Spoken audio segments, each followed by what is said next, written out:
Hello dear student of 10th class. Yesterday we have understand the poem, the ball poem. Now it's time to understand question answer of this poem.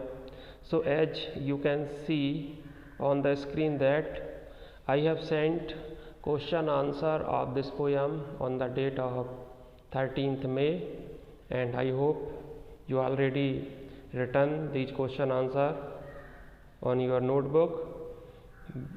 But student who still not written these question answer, so they can write through a screenshot of the screen, or I can send these question answer once again to our WhatsApp group. So if you want, you can message me on my WhatsApp number. So as you can see on the screen that on the first screenshot I had written that right answer of only first, third and fifth question. तो यहाँ से हम सिर्फ first, third और fifth question को लिखना है और इन्हीं को हम समझेंगे. So the first question is Why does the poet say I would not intrude on him? Why doesn't he offer him money to buy another ball? ये अभी क्यों कहते हैं कि वो हस्तक्षेप नहीं करेंगे, जाके उसको समझाएंगे नहीं और ना ही दूसरी बॉल लेने के लिए उसको कोई मनी ऑफर करेंगे. The answer is the boy is really shaken at the loss of his ball. जो उसने बॉल खो दिया उससे काफ़ी हिल गया है बच्चा. The poet says that he will not intrude upon the boy because the boy must learn to tolerate loss. कि उसको खो जाने, कोई भी चीज़ जो खो जाएगी उसको टॉलरेट करना, उसको एक्सेप्ट करना, उसके प्रति सहिष्णु बनना सीखना पड़ेगा. कि इस दुनिया में हर वस्तु जो है वो कभी ना कभी उसका नष्ट तो होती ही है, तो वो ये सीखना पड़ेगा उसको. द पोएट एम्फेसाइजेस मीन्स इस बात पर जोर देते हैं दिस लॉस, जो भी खो गया है. He thinks that money can not compensate for the sense of loss. वो कहते हैं कि मनी कंपनसेट नहीं कर सकते, उसको कोई दूसरा उस बॉल के लिए पैसा भी दे देगा कि दूसरी बॉल ले आओ, लेकिन वो उससे कंपनसेट नहीं हो सकता. कंपनसेट मीन्स होता है एक तरह से दिलासा देना या क्षतिपूर्ति कहते हैं उसको. उससे उसके खोने की क्षतिपूर्ति नहीं हो सकती. So he doesn't give the boy money. So इसलिए वो पैसे नहीं देते हैं उस बच्चे को दूसरी बॉल खरीदने के लिए. क्वेश्चन नंबर थर्ड देखें. What does in the world of possession means. क्या मतलब है in the world of possession? मतलब यही जो दुनिया में जो भौतिक वस्तुएं जो पड़ी हुई हैं, सुख सुविधा आराम की वस्तुएं जो हैं, it means the world of materialistic thing लिखा. मटेरियल जो है जिससे हम सुख भोगते हैं, in such a world one's possession carry importance. लेकिन सबकी अलग अलग वस्तु जो है उसके लिए महत्वपूर्ण होती है. किसी के लिए शायद ना हो, किसी बच्चे के लिए बॉल उसके लिए बहुत बड़ी संपत्ति हो सकती है, पर दूसरे के लिए उसका कोई महत्व नहीं है. Question number fifth. What does the poet says the boy is learning from the loss of the ball. कि उस बॉल जो खो गई उससे वो ये सीख रहा है. Try to explain this in your own words. The poet says that the boy is learning to live with this his loss. तो सीख रहा है धीरे धीरे इस जो कुछ भी उसके खो गया है उसके साथ ही जीवन यापन करना सीख रहा है वो. इन this world loss is a fact. क्योंकि इस दुनिया में ये तो वास्तविक है कि कुछ ना कुछ खोएगा आपका कभी ना कभी. The boy says loss is ball. बच्चे ने अभी गेंद को खोया है. He is taken by it. वो इससे काफ़ी हिल चुका है. But he must try to understand the emotional implication of the sense of loss. लेकिन उसे समझना ही होगा कि जो उसके इमोशनल जो एक तरह से भावुक है वो जो उसकी समझ है खोने के कारण. इम्प्लीकेशन मीन्स होता है इशारा, संकेत. इसके पीछे जो इशारा है, जो कुछ आपने खो गया है, ये संकेत आपको समझना ही पड़ेगा कि आगे जीवन में आपको बहुत सारी नई वस्तुएं मिलेंगी, नई चीज़ें मिलेंगी, नए संबंध मिलेंगे और बहुत सारी चीज़ें आप खोते जाएंगे. जो आपके लिए आज महत्वपूर्ण है वो जरूरी नहीं है कि आज से कुछ सालों बाद वो आपके लिए, कुछ वर्षों बाद आपके लिए वो महत्वपूर्ण हो। तो महत्व जो है वो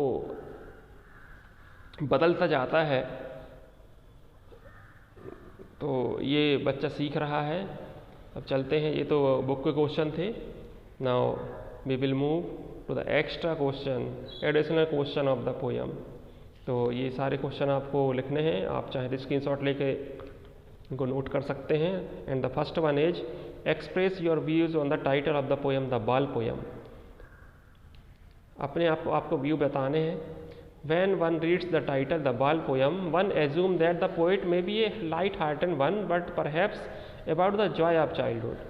एक जब टाइटल पढ़ता है कोई भी जो पाठक हैं, जो रीडर हैं, एक अनुमान लगाते हैं कि भाई ये कवि जो है कि एकदम हल्की फुल्की कविता होगी, किसी बच्चे की खुशी को व्यक्त करने वाली बॉल पोयम। बच्चा एक बॉल से खेलता होगा, उससे उसको प्रसन्नता मिलती होगी, शायद ऐसी पोयम हो, ऐसा अनुमान लगता है। We must not feel dishearten, लेकिन जब हम इस पोयम को पढ़ते हैं तो हमको डिसहार्टन फील नहीं करना चाहिए, मतलब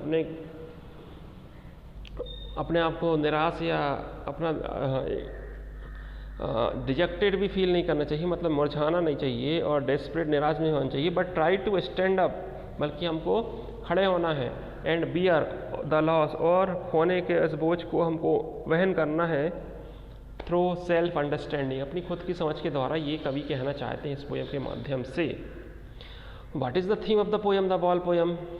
तो क्या थीम है इसकी? In this world sometime we loss things which we love and are attached to.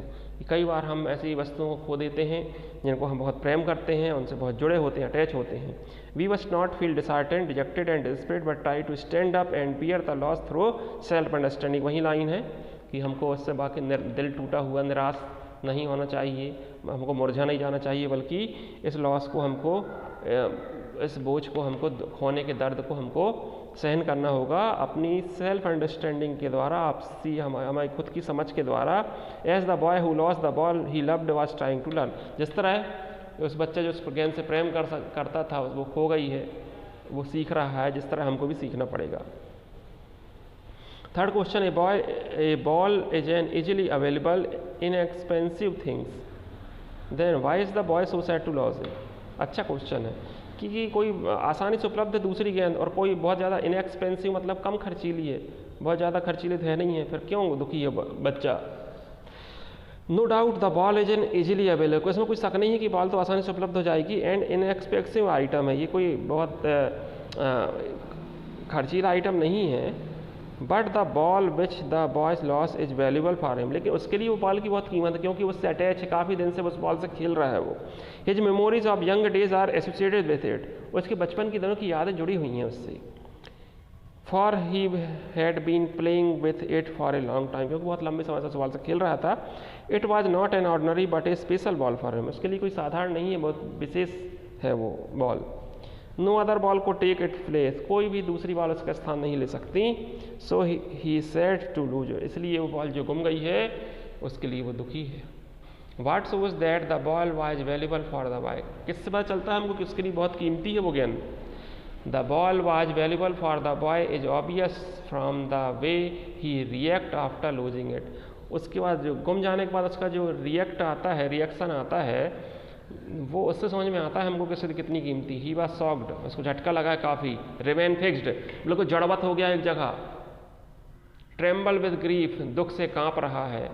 Steering at the place where the ball had fallen, और उस स्थान पर बार बार नजरें गड़ाए हुए देख रहा है जहाँ से बॉल जिस रास्ते से होकर पानी में चली गई है। All this shows that he loved the ball and it was valuable for him, इन सब से हमको पता चलता है कि बॉल उसके लिए बहुत कीमती थी, उससे बहुत प्रेम था उस बॉल से। He sense first responsibility, what responsibility is referred to here, कौन सी रिस्पॉन्सिबिलिटी की बात किया जा रहा है यहाँ पे, कि किस कर्तव्य की बात है, क्या समझ रहा है वो? The responsibility referred to here is how to stand up और bear the loss through self understanding and try to console one self on his own as the boy who lost his ball was trying to do. पहले भी ये line आएंगे कि हमको अपनी खुद की समझ के द्वारा किसी भी खोने के दर्द को, पीड़ा को, हमको इसको वहन करने के लिए अपने शरीर में क्षमता को पैदा करना ही होगा। इस बात को उस बच्चे को भी समझना, इस रिस्पॉन्सिबिलिटी को वो समझ रहा है कि वो उस बॉल की जिम्मेदारी उसकी खुद की थी, अब उसने खो दिया है तो उसको अब ये दुख वहन करना ही होगा, ये बच्चा सीख रहा है. So we have completed these question answer, additional question answer. So now it's your turn. Now learn it properly and very quickly. और इसके बाद मल्टीपल चॉइस क्वेश्चन की प्रैक्टिस करेंगे, क्योंकि आपका जो एग्ज़ाम होगा वो ऑब्जेक्टिव टाइप क्वेश्चन का होगा. तो आप ये शॉर्ट टाइप आंसर क्वेश्चन इनको काफ़ी आपको डीपली किसी भी चैप्टर को पढ़ना है, क्योंकि मल्टीपल चॉइस क्वेश्चन डीपली ही आएंगे. Thank you very much.